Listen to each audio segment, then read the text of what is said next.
Welcome back. Well, when kids and teens are thirsty, they sometimes reach for a sports drink, maybe even a diet soda, thinking it's okay. But are these drinks really good for them?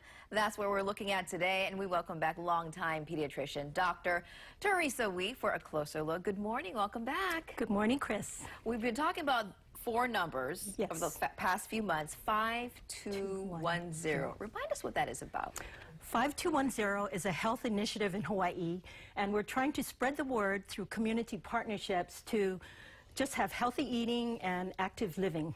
And SSB, that's what we're talking about today. What does that stand for? Sugar sweetened beverages. Okay. Yes. And we might not know it, but there are a lot of drinks out there that are SSBs, right? Yes, so that's what we're going to tell you today. If your child wants to drink some, be careful of what you're lending them, because what are SSBs linked to?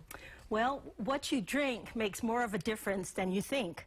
So many times we'll reach for, because Hawaii's so hot, we're always dehydrated, and a lot of times we will reach for 100% fruit juice or the Hawaiian Sun drink or sodas and adults' Monster drinks.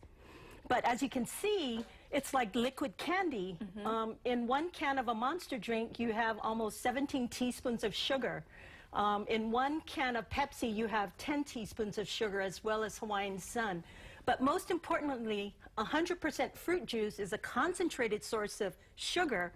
So in apple juice and orange juice, you'll find just as many calories as soda. So even though it says 100% juice, that still means that there's sugar in it. There is sugar in it. And so the solution to this would be considering moderation. I would recommend maybe 1/4 to half a cup of 100% fruit juice, or the healthy alternative would be to eat a whole apple or a whole orange. Can you dilute it and make it a little bit better? Sure. Like add water to the apple juice? You can add water or ice to it.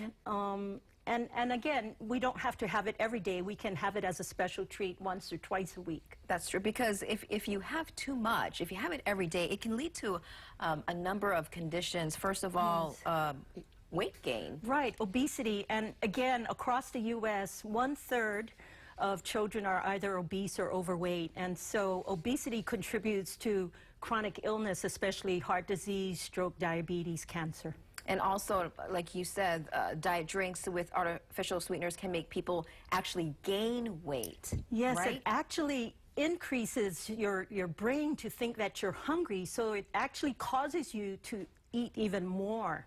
And so diet drinks in itself, in moderation. Okay, so what are some solutions or alternatives?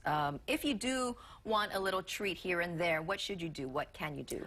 Well, I tell people, just don't buy the Costco-sized orange juice or cases of drinks. Have a treat once a week. But again, milk and water are the two main things that we should concentrate on.